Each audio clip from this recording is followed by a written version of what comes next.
भारहंवासं चक्रवर्ती महिधियो संति संति करेलोए पत्तो गई मणुत्तरम।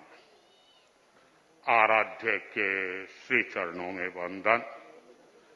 परम श्रद्धे आचार्य प्रवर, परम आदरणीय युवाचार्य श्री जी, परम आदरणीय साध्वी प्रमुखा श्री जी, चतुर्विद धर्म संघ,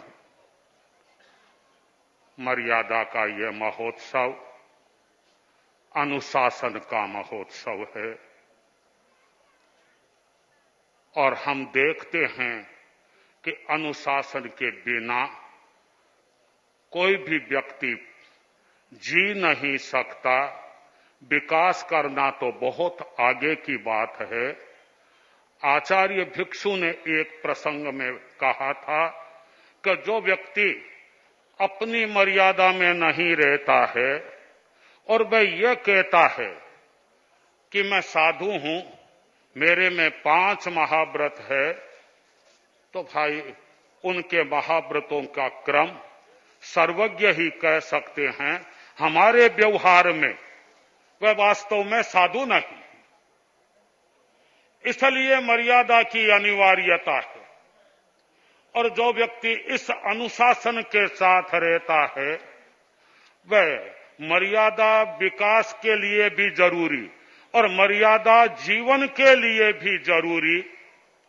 आपको पता होगा, आगम में आया है कि एक बार जिन रक्ष और जिन पाल दोनों एक अज्ञात द्वीप में पहुंच गए और वहां उन्हें पता लगा कि यहां तो मौत आने वाली है। यहां जो हमारे को लाया है, जिस देवी ने, वह हमारे को मारेगी। बचने का उपाय भी उनको पता लग गया। वह वहीं पर एक यक्ष की प्रतिमा थी घोड़े के रूप में। वे वहां पहुंचे, उनसे निवेदन किया कि हमको पार करो। आता है, यक्ष प्रकट हुआ अश्व में और कहा, देखो मेरी पीठ पर बैठ जाओ, मैं तुम्हारे को पार कर दूंगा। पर एक शर्त है, वह रैना देवी आएगी, तुम्हारे को नाना तरह से प्रलोभित करेगी। अगर उनके सामने देख लिया, मैं पीठ पर से उतार दूंगा, फिर मेरी कोई जिम्मेवारी नहीं। लेकिन हम कहां आएंगे, हम तो उनके सामने ही नहीं देखेंगे। चढ़ गए, चलने लगे और आता है वर्णन, रैना देवी आई, बिलापात किया, भ्रमित किया, तो जिनपाल तो परिपक्व रहा। वह उस यक्ष के दिए हुए अनुशासन का पालन किया कि मैं उसके सामने नहीं देखूं। किंतु जिन रक्ष ने मन में सोचा, इतने बिलापात कर रही है और ये मेरे को थोड़ी मारेगी, ये कह दिया है, कोई कोई को मारती होगी, और उसने उस अनुशासन का, यक्ष के अनुशासन का भंग करके उसके सामने देख लिया। तत्काल उतार दिया, समुद्र में उतार दिया और रैना देवी ने उनको आकाश में उछालकर खंड खंड उनके शरीर के कर दिए। आपको पता रहना चाहिए, हमारा धर्म संघ एक सुदृढ़ नाव है। इस समुद्र में उत्ताल तरंगे उछल रही है। इस कलयुग में भी आज अगर सतयुग की बहार देखनी हो तो वह तेरा पंथ धर्म संघ में देखी जा सकती है, अन्यत्र कहीं नहीं है। और यहां जो आता है निश्चिंत रहता है, निर्विघ्न रहता है। शर्त एक है, अनुशासन पालन करना होगा।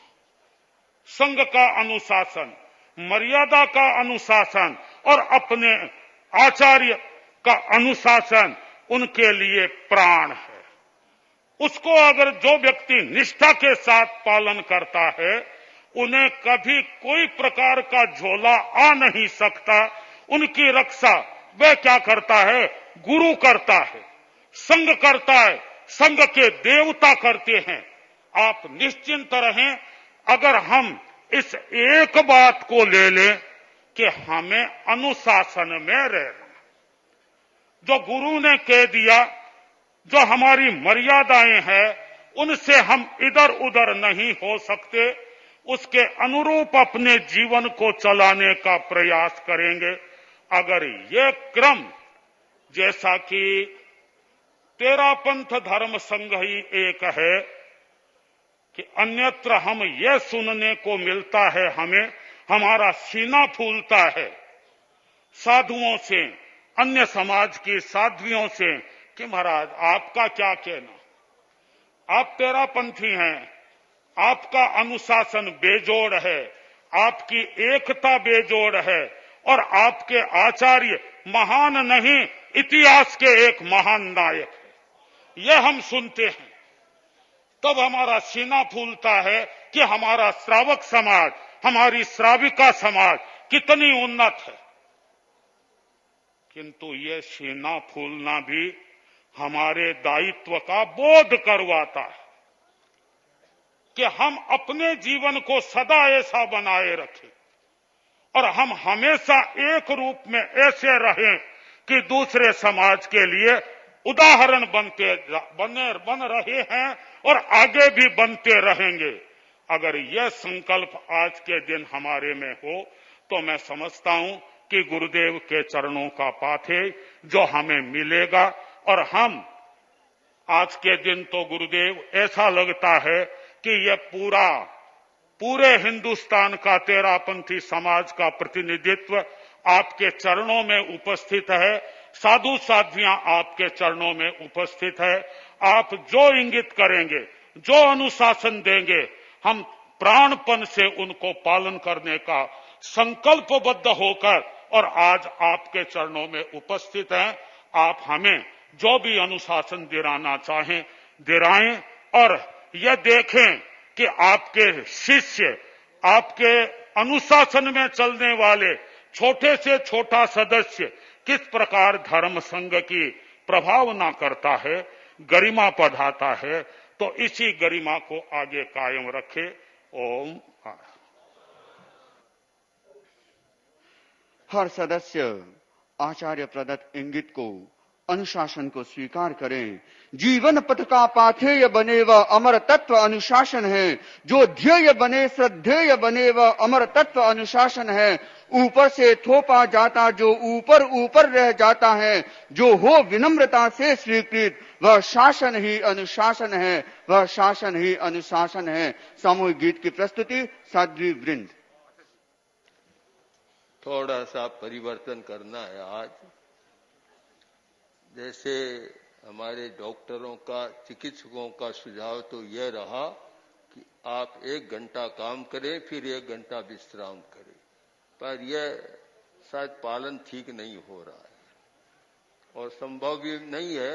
यथासंभव करते हैं तो प्रतिदिन तो बाद में जाता हूं, किंतु आज तो बाद का हमारा कार्यक्रम है, इसलिए बीच में जा नहीं सकता। 2 बजे के बाद तो फिर हमारा ही कार्यक्रम शुरू हो जाएगा, इसलिए प्रारंभ में थोड़ा सा विश्राम कर लें। और फर्क नहीं पड़ता, केवल इतना एक पर्दा बीच में है और तो बराबर सुनाई तो देता है, दिखाई नहीं देता, इतना सा अंतर है और तो साक्षात होता है सारा का सारा।